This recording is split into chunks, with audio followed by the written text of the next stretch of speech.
Hello welcome students, আশা করি তোমরা সকলেই খুব ভালো আছো। জ্ঞানজ্যোতি কোচিং সেন্টারের পক্ষ থেকে তোমাদের সবাইকে আর একবার স্বাগত। তো আমি মীরা ম্যাম, আমি আজ তোমরা যা এসকেভিউ ইউনিভার্সিটির আন্ডারে পড়ছো, তোমাদের 4th সেমিস্টার মেজর পেপার যে রয়েছে বেঙ্গলি, সেখান থেকে আজ যে বিষয়টি নিয়ে আমি আলোচনা করব। দেখো খুব সুন্দরভাবে স্ক্রিনে কিন্তু দেওয়াই আছে শব্দালঙ্কারের সংজ্ঞা, উদাহরণ, শ্রেণী বিভাগ সব কিছু নিয়ে কিন্তু আজকের ক্লাসে আমি তোমাদের সঙ্গে বিস্তারিতভাবে আলোচনা করব এবং বুঝিয়ে দেবো। তোমরা কিন্তু ক্লাসটা অবশ্যই শুরু থেকে শেষ অবধি দেখার চেষ্টা করবে, ঠিক আছে? ক্লাসটা শুরু করার পূর্বে আগে খুবই একটা গুরুত্বপূর্ণ ইনফরমেশন তোমাদের সঙ্গে আলোচনা করে দিই যাই। তোমরা যারা ভাবছো এই সেমিস্টার আমাদের সঙ্গে অনলাইন ক্লাস বা নোটসের জন্য যোগাযোগ করবে, তাদেরকে বলে দিই, নিচে দেখো 2টি নাম্বার দেওয়া আছে। এই নাম্বার দুটি হচ্ছে আমাদের Gyanjyoti coaching centre official helpline number. যে কোনো একটি নাম্বারের মধ্যে কল করে নিয়ে কিন্তু আমাদের সঙ্গে যোগাযোগ করে নিতে পারো। তার সঙ্গে তোমাদের বিভিন্ন সেমিস্টার কোর্স ফি কী আছে সেটা বলে দিচ্ছি। যারা মেজরে আছো তাদের জন্য কোর্স ফি আছে 1199, আর যারা মাইনর কোর্সের আছো তাদের জন্য কোর্স ফি আছে 699। আর আমাদের কোর্সে তোমরা অ্যাডমিশন নাও, যে সুবিধা তোমরা পাবে সেটা হচ্ছে এখানে তোমরা live classes, regular classes, high কোয়ালিটির নোটস, তার সঙ্গে পাবে তোমরা 100% কমন সাজেশন। এই সবগুলো সুবিধা কিন্তু তোমরা একসাথে পেয়ে যাচ্ছ, ঠিক আছে? এই ইনফরমেশনই তোমাদের দেওয়া ছিল। এখন আমি ক্লাসের আলোচনায় চলে যাচ্ছি। প্রথমে বলেছি আজকে শব্দালঙ্কারের সংজ্ঞা, উদাহরণ, শ্রেণী বিভাগ সব কিছু নিয়ে কিন্তু বিস্তারিতভাবে আলোচনা করবো এবং বুঝিয়ে দেবো। দেখো সবার প্রথমে আমরা সংজ্ঞায় চলে যাই। শব্দালঙ্কার সম্পর্কে শ্যামাপদ চক্রবর্তী যে রয়েছে তিনি খুব সুন্দরভাবে একটা সংজ্ঞা প্রদান করেছেন। দেখে নিই কি বলছে। শব্দালঙ্কার প্রকৃতপক্ষে ধ্বনির অলঙ্কার, মানে নামটা শুনে আমরা বুঝতে পারছি শব্দালঙ্কার, যেখানে ধ্বনির অলঙ্কার বলতে ধ্বনিটার মধ্যে কি একটা সুন্দর মাধুর্য, যেটা শুনতে আমাদের কানে ভালো লাগে, ধ্বনির অলঙ্কার যেখানে তৈরি করা হবে। তার সঙ্গে কি বলেছে, ধ্বনি আবার বর্ণধ্বনি, পদধ্বনি, কোথাও আবার বাক্যধ্বনি, আবার এইভাবে কিন্তু ঘটে থাকবে, বিভিন্নভাবে ধ্বনিগুলো ঘটে থাকবে। একটা হচ্ছে কোথাও পদধ্বনি, কোথাও আবার বাক্যধ্বনি, কোথাও আবার বর্ণধ্বনি, এইভাবে কিন্তু আর কি পরিবর্তন হয়ে থাকবে। তো শব্দালঙ্কারের শব্দ সূক্ষ্ম বিচারে ওয়ার্ড নয়, তার সঙ্গে আমরা কিন্তু বলতে পারি না যে এটা একটা ওয়ার্ড, এটা কিন্তু সূক্ষ্ম, তবে কিন্তু এটা কিন্তু ওয়ার্ড নয়।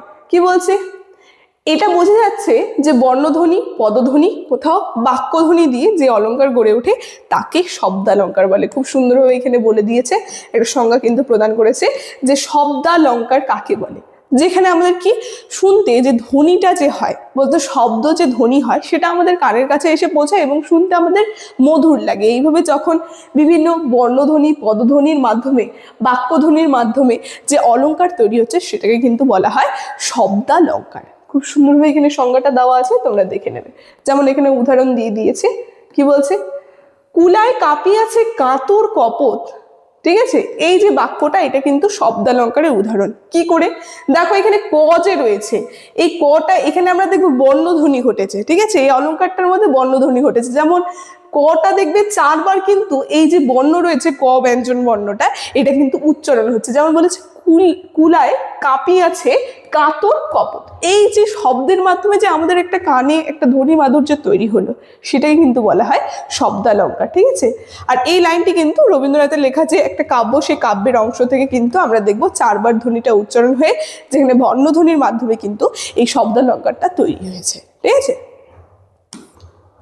দেখো এখানে খুব সুন্দরভাবে শব্দালঙ্কার যে আছে এই জায়গাটা একটু ভালো করে দেখবে, শব্দালঙ্কারের প্রকারভেদ বলে দেওয়া আছে।